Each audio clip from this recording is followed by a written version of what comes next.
Oh yeah, what is up, Colorado Adventure family? Today, we're gonna do something that a lot of you all could do on a lot of the different e-bikes that you have, but in particular, we're gonna do it on the Rave Bullet X V2 today. We're gonna add a second battery on here. We're gonna put a dual battery system on the Rave Bullet X V2 today. We're gonna add another 13 amp hour battery to give it a total of 26 amp hours for this 48 volt system. So it's gonna be really cool to just show you all basically how to do a simple dual battery system, and we're gonna incorporate the blender, how to attach both batteries to the blender, and as well as into the rear motor, so we could get the power from both batteries, and how that actually works too. I'll explain that as well, so hold on and listen. And we'll just go ahead and just do the simple way to attach it using the Rave Bullet X V2 today. And a lot of the bikes are very simple. It uses the very common simple battery system that a lot of the e-bikes use. So hopefully this tutorial will show you an easy and also, more importantly, a safe way to do this dual battery system setup. And what that is going to help do is help ease anxiety range.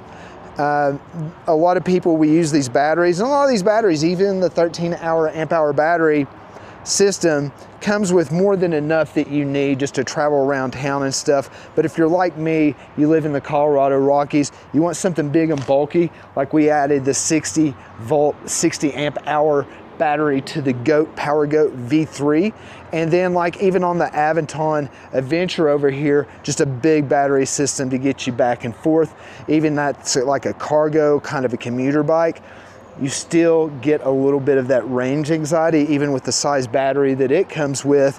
We're gonna add a second battery here to add 26 amp hours of battery to a 48 volt system, which should give you at least in that 35 mile hour range. So let's go ahead and dive on in, and I'm gonna show you a simple and easy way, and of course, most of all, a safe way to attach that second dual battery system to your e-bike. And if you have any questions or comments, please leave it below, and please subscribe and give me a thumbs up if you're liking this video. Let's go. Okay, so we ordered a second battery from Rave, another 13 amp hour battery. Super easy, just went online, ordered it. Super simple process as always with Rave and all their e-bikes and stuff. I'll leave a link and a coupon code below for anything on Rave, and you'll get a discount on it, including their bikes and their accessories. But check it out, there's the basic battery. Got the keys. Hold on to these keys. Whatever you do when you get these batteries, hold on to these keys. Put them up somewhere, both of them up somewhere. You're not gonna really ever take your battery on and off. One thing I do like about these Rave batteries is the USB port. So you can take these batteries off and take them camping or whatever with you. Or if you're going on a nice, with this dual battery system, you can actually go on a camping adventure with a backpack, and that'll give you power to light up your lights or your phone, charge your phone, or even hook up a laptop too. So that's super cool. Some decals, just to match the decals on the original battery. We can put those on if we want. That's super cool.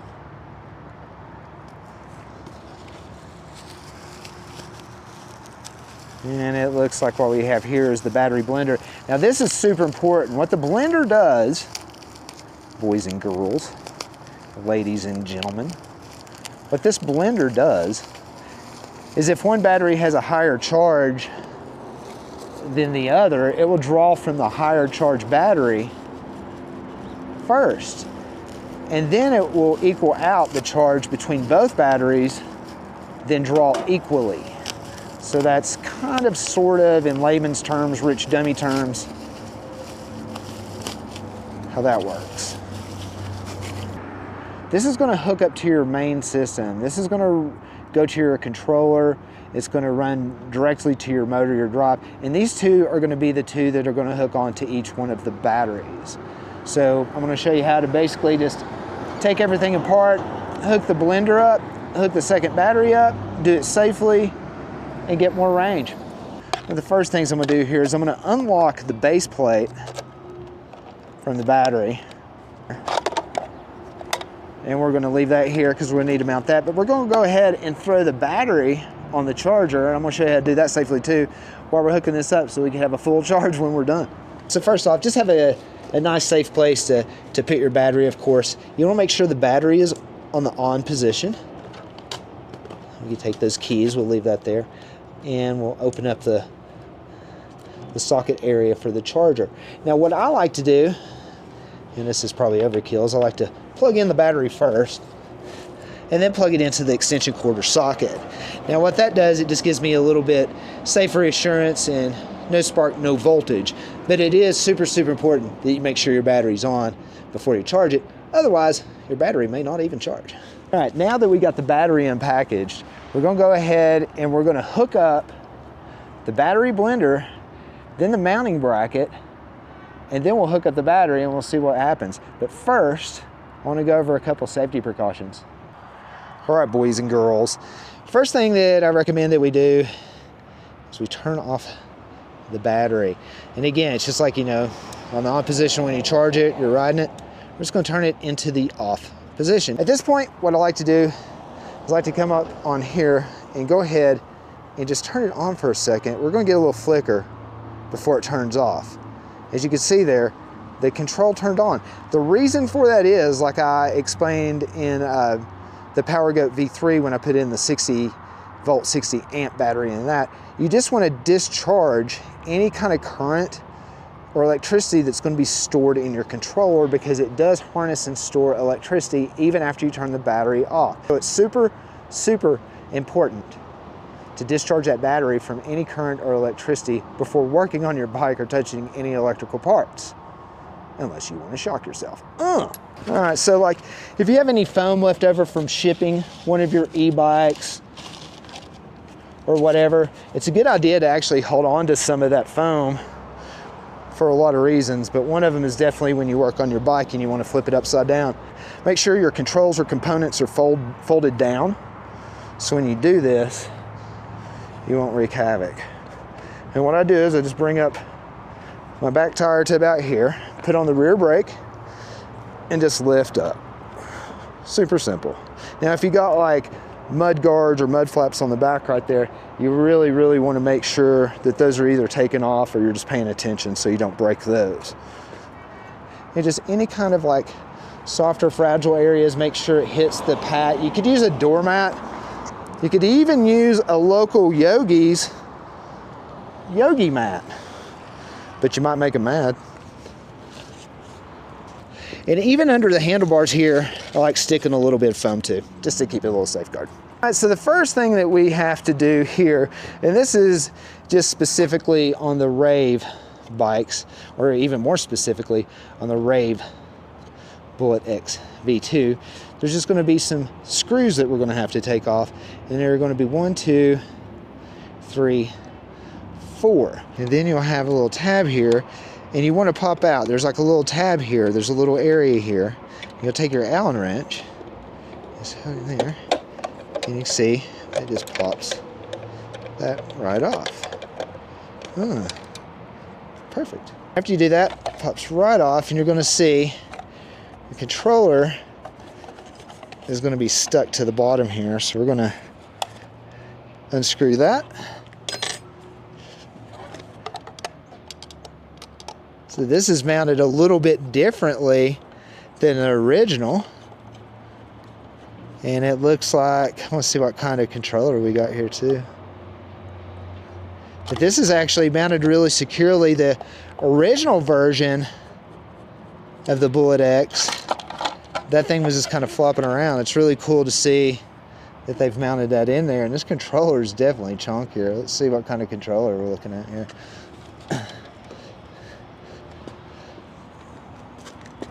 Controller, we're looking at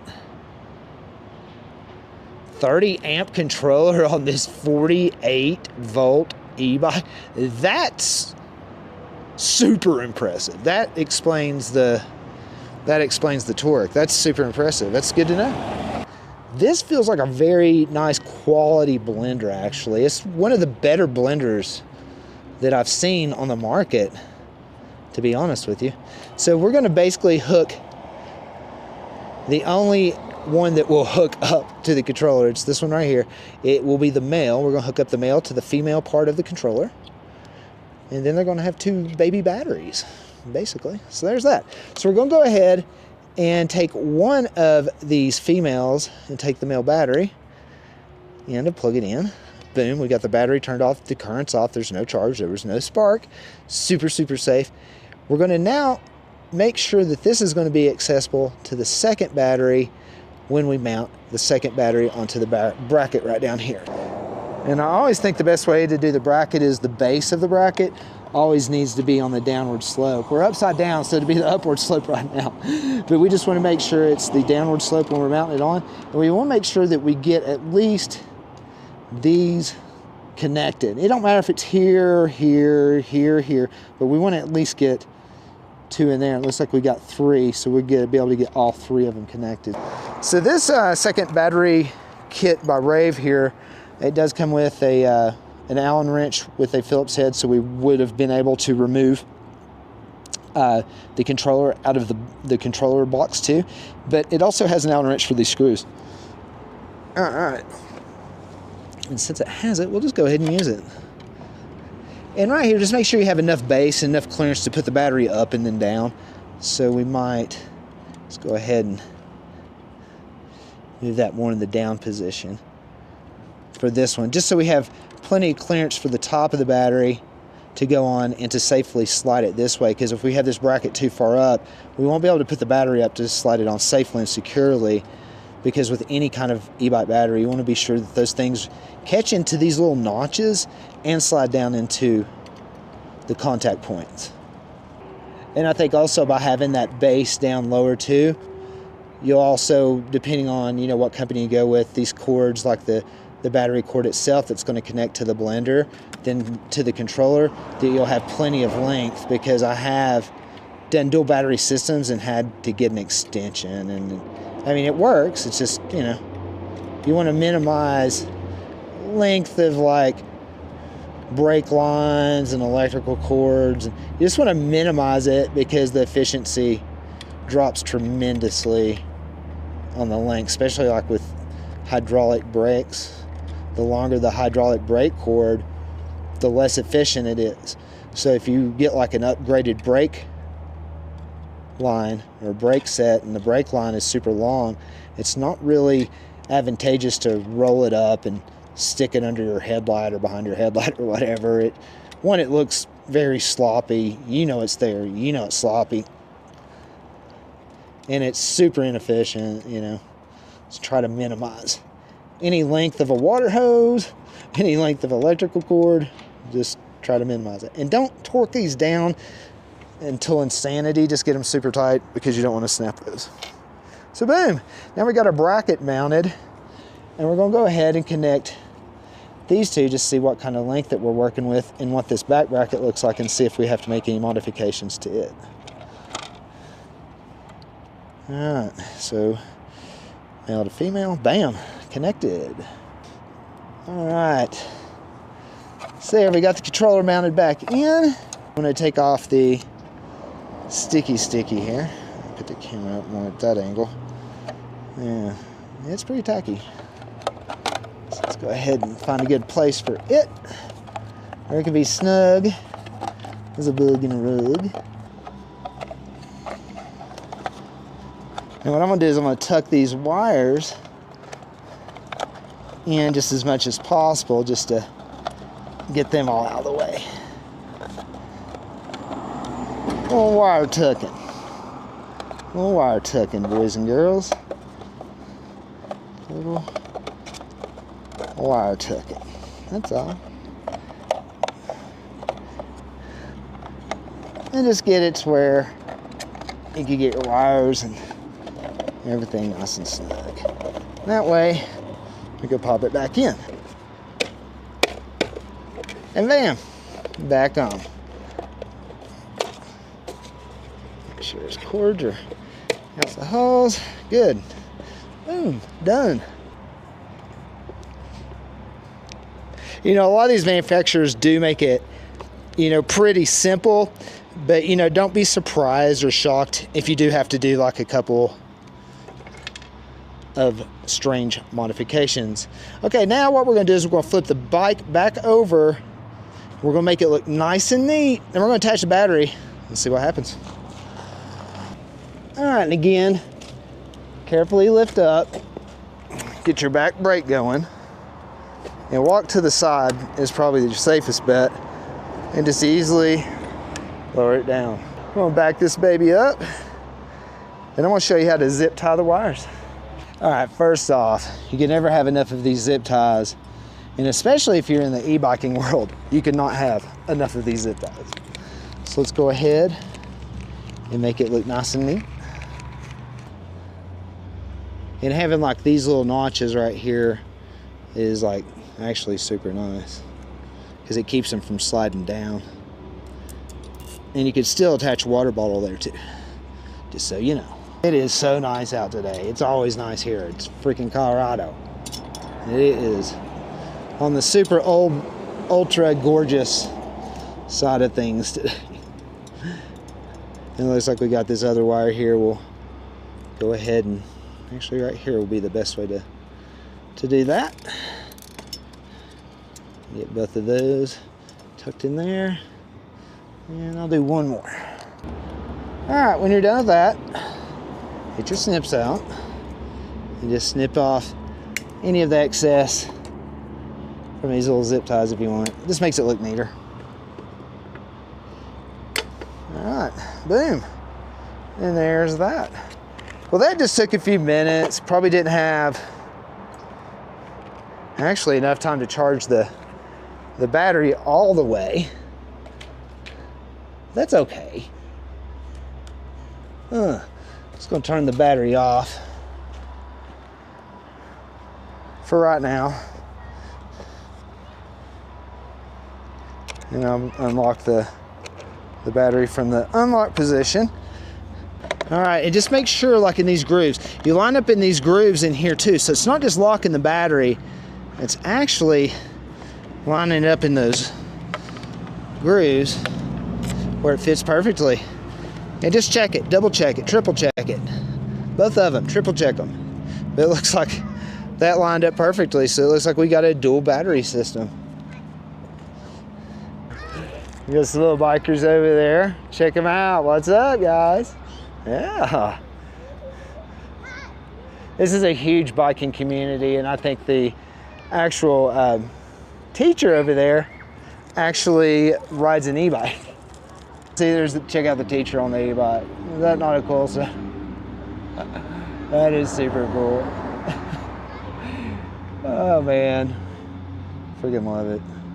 Anyways. All right, so do we want to go this way with the stickers? Do you want to go this way with the stickers? I think I'm gonna go that way. And just press these down really good, I guess. Every bike's probably gonna be a little different, so. And then peel off nice and low so you don't pull them off. And bam, look at that. Looking good. Woo! Check that out. Looking good. Woo! Installation complete, man. And that just looks really good. I'm glad I put the decals that way. It just looks like they're going there instead of all over the place, which is, if you got clawed by some kind of raptor or whatever that is, I'd definitely explain it. So here's the true test. We're gonna turn on battery 1. And turn on this battery. Bam. So both batteries are on. Here's the true test, boys and girls. We got power. We got power. How about that? Power and probably range for days. Oh me, oh my. What a day. I hope you enjoyed that. Whether you've got just a cruising around town, whether you've got your long distance bike, whether you've got your basically your utility going grocery shopping bike or commuter bike, or whatever electrical vehicle you use, range anxiety is real. And you can see here we've got 26 amp hours here 60 amp hours here. I think this may be, if not the largest manufactured e-bike battery ever made. And I own one. So there's that. Anyways, check them out, boys and girls. Whatever your ride, whatever you choose to do, whatever distance you have, it's always better to have more than not enough. Subscribe, give me a thumbs up, let me know what you think. If you have any questions or comments about adding a second battery, whether it's to the Rave, whether adding the big battery pack to Goat Bike, or whatever e-bike you have, don't hesitate to leave a comment, ask me any questions. I love answering questions. It's what I do. Anyways, I appreciate your love and support. I'll leave links below to Rave. I'll leave links below to Goat Power Bikes. And my secret announcement, and I hope you held on, I chose a bike. I went with Ghost Cat. I got a Ghost Cat F3. Now the next surprise is, what color did I get? Stay tuned for what color. We'll be doing the unboxing later this week. But first, we got a range test to do on this thing. We have a range test to do on this thing. And a lot more fun things to come. It's gonna be an exciting winter. We've got snowboards, but we also got e-bikes coming as well, and different things to do with those, because as you know, I ride year round. Until our next adventure, this is Chris from the Colorado Adventure Channel, right here between Beaver Creek and Vail Ski Resorts at the Eagle Vail Firehouse. Until our next adventure, peace.